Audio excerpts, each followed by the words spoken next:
Today I want to talk to you about spiritual and moral blindness, reading to you from Isaiah chapter 29, verses 15 and 16, where we read this.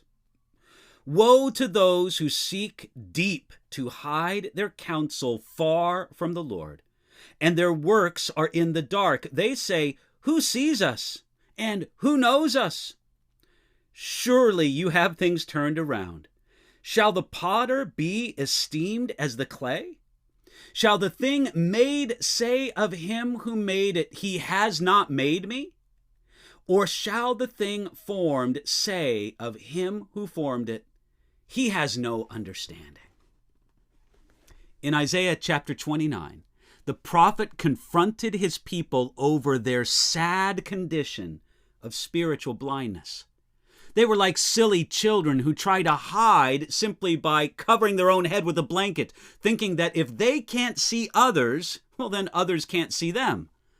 This is why Isaiah could say that they seek deep to hide their counsel from the Lord, and their works are in the dark. They say, "Who sees us?" You see, in their false wisdom, the proud people of Jerusalem thought that they could hide their thoughts. That's what it means by hide their counsel. And that they could hide their deeds. That's what it means by their works are in the dark. They thought they could hide their thoughts and their deeds from the Lord. No wonder Isaiah said, "Surely you have things turned around." They thought that they could hide from the Lord and that they had him all figured out. But the truth is turned around. The Lord had them all figured out, and they didn't really know God at all. Isaiah confronted their lack of knowing God by asking them this question: Shall the potter be esteemed as the clay? The people of Jerusalem made the terrible mistake of raising themselves up and lowering God down at the same time. For them, the clay was just as worthy, just as intelligent, just as powerful as the potter was. Then the prophet Isaiah pressed the point further. He said this, "For shall the thing made say of him who made it, 'He did not make me'?" Indeed, man says exactly this today. Man looks at God, our Creator, and says, "He didn't make me." For the Lord and for his prophet, this was absolutely absurd. But today, that can pass for high science. Many people today say exactly what Isaiah confronted Israel about thousands of years ago, when Isaiah asked this question, "Shall the thing formed say of him who formed it, 'He has no understanding'?"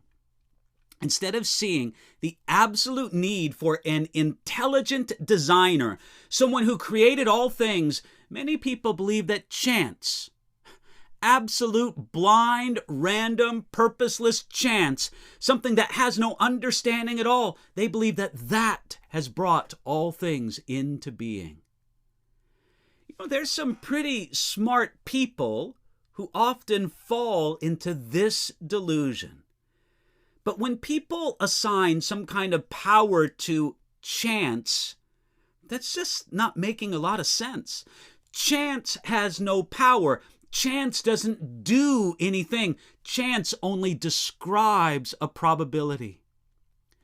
When someone says that the universe or anything else came about by chance, they're probably just repeating something that they've heard before and that they've unthinkingly accepted.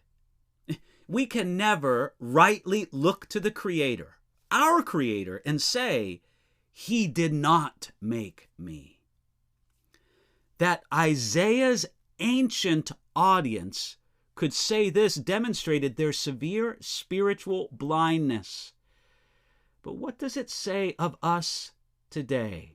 Friends, I pray that if you are spiritually blind enough to believe that you are a creature that has no creator, that God would open your eyes today and that you would give honor and reverence to the Lord God as creator, and that you do it today.